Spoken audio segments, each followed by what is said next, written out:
चलिए friend, ABC costing का illustration number 2 हम देखते हैं और इलस्ट्रेशन 2 करते हैं। ठीक है बेटा, चलिए। MST Limited has collected the following data for its two activities. It's calculate activity cost rates based on the cost driver capacity. Power kilowatts 50,000 kilowatts 2 lakh rupees. Quality inspection number of inspection 10,000 inspection rupees 3 lakh. The company makes the three products M, S and T for the years ended this 31st March 2020. The following consumptions were this 10,000, 20,000, 15,000. तो यहाँ पे जो add है, जो सम है, वो just आपको कितनी है, ये तीनों को ऐड करेंगे तो ये 45,000 किलो वाट आ रहा है, जबकि यहाँ पे 50,000 किलो वाट दिया हुआ है। ये सारे ऐड करते हैं तो आपका कितना आ जाएगा, 3500 प्लस ये 9000 आ जा रहा है, जबकि यहाँ पे 10,000 यूनिट है। इसका मतलब क्या है कि कुछ ऐसा है जो कि यूज नहीं हुआ है। ठीक है, तो आपसे क्वेश्चन क्या पूछा गया है कि required compute the cost allocated cost of each of the product using activities. मैंने एक्टिविटीज कॉस्ट के बेसिस पे क्या कॉस्ट होगा उसको निकालनी है। Compute the cost unused capacity. Unused capacity का मतलब कि यहाँ पे 50,000 किलो वाट के लिए 2 लाख है, हमने 45,000 किलो वाट से यहाँ पे यूज किया है, इसका मतलब 5,000 किलो वाट नहीं यूज किया तो उसका क्या होगा। और यहाँ पे 9,000 क्वालिटी इंस्पेक्शन है, जबकि यहाँ पे 10,000 क्वालिटी इंस्पेक्शन का ₹3 लाख है, तो ये जो बच गया उसका निकालनी है।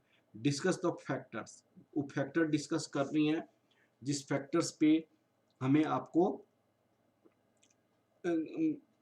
जो क्या क्या फैक्टर्स है जो इम्पैक्ट करता है यहाँ पे। तो working node first, calculation of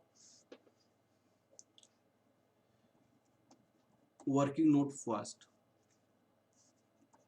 calculation of cost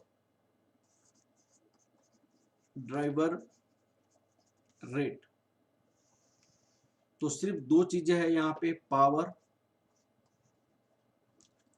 per kilowatt, kilo hours, kilowatt hours, kilowatt hours.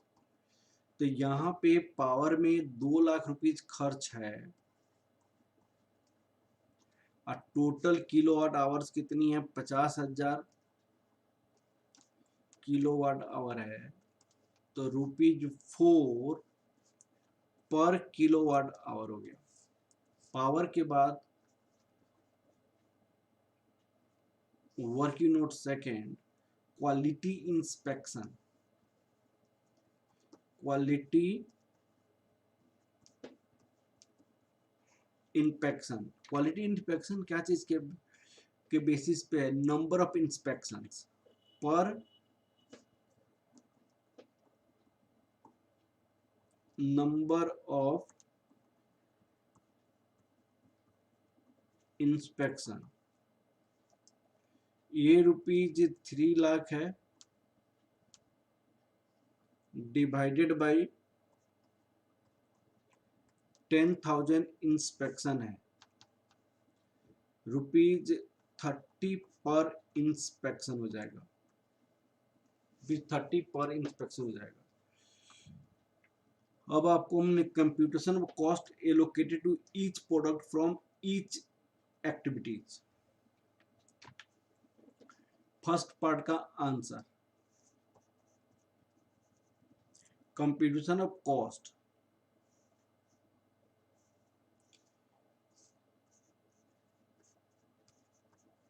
Computation of cost. यहाँ पे आपका प्रोडक्ट है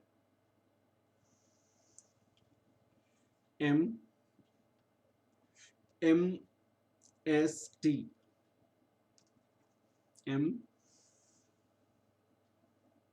S T,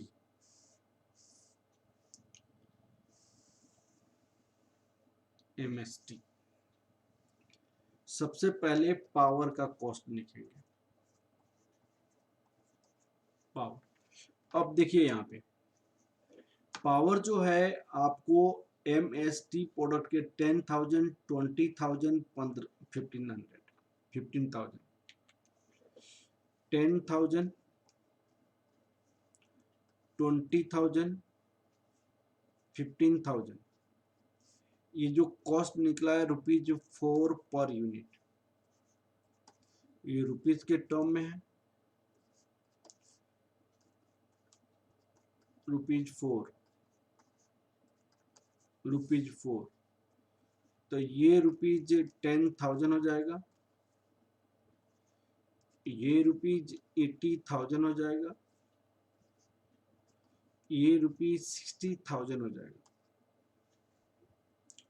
quality inspection, quality inspection तो आपका कितनी है, देखिए यहाँ पे 3,500, 2,500, 3,000, 3,500, 2,500, 3,000 रुपीज 30, रुपीज 30, रुपीज 30, 1,05,000,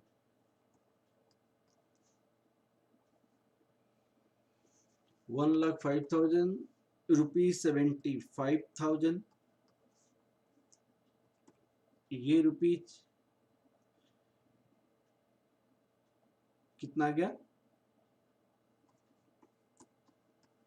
90,000।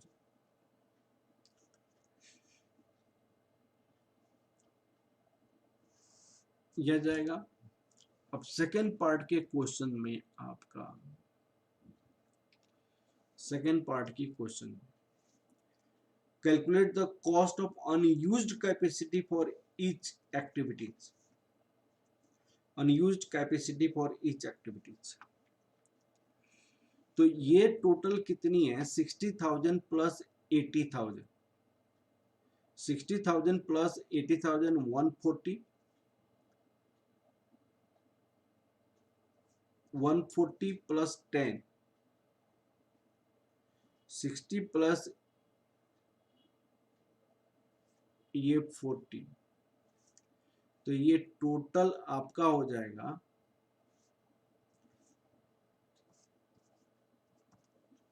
₹180। यहाँ पे कितना हो जाएगा, ये ₹75,000 प्लस 90,000, ये रुपीज हो जाएगा 270। कैलकुलेशन ऑफ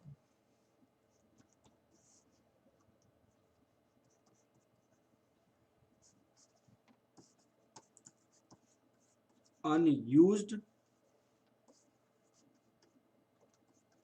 कैपेसिटी, यहाँ पे पावर टोटल आपकी कितनी थी, 2 लाख हमारे पास खर्च करने के लिए था, आपने खर्च किया जस्ट 80,000, 1,80,000 रुपीज 20,000 आ गया, और यहाँ पे 5,000 किलोवाट आवर, ₹4 पर किलोवाट आवर, ₹20,000 आ गया। पावर के बाद आपके पास quality inspection,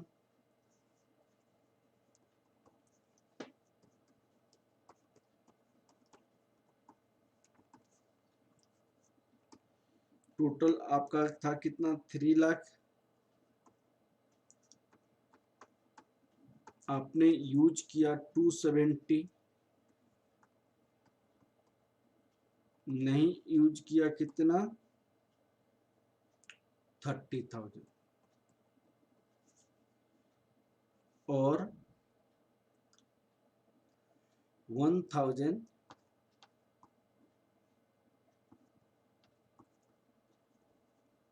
inspection into ₹30 per inspection, ₹30,000 हो जाए। अब आपका तीसरा पार्ट क्या है क्वेश्चन में, discuss the factors the management considering the choosing the capacity level to compute the budgeted fix overhead cost. तो तीसरे पार्ट का जो आंसर होगा वो क्या हो सकता है, effect on product costing and capacity management, effect on the pricing decisions, effect on the performance evaluation, effect on the financial statement, regulatory requirements, difficulties for the forecasting। ये आपने ये सारी चीजों के कारण आपने पूरी कैपेसिटी को यूटिलाइज नहीं किया। उन्होंने कहा discuss the factor the management consider in choosing the capacity level to compute the budgeted fix overhead cost. तो क्या क्या आपका हो सकता है, तो इसके effect on the product costing and capacity management, effect on the pricing decisions हो सकता है, effect on the performance evaluation हो सकता है, फाइनेंशियल स्टेटमेंट हो सकता है, ये सारी चीज हो सकता है। ठीक है बेटा, ओके, थैंक यू क्लास।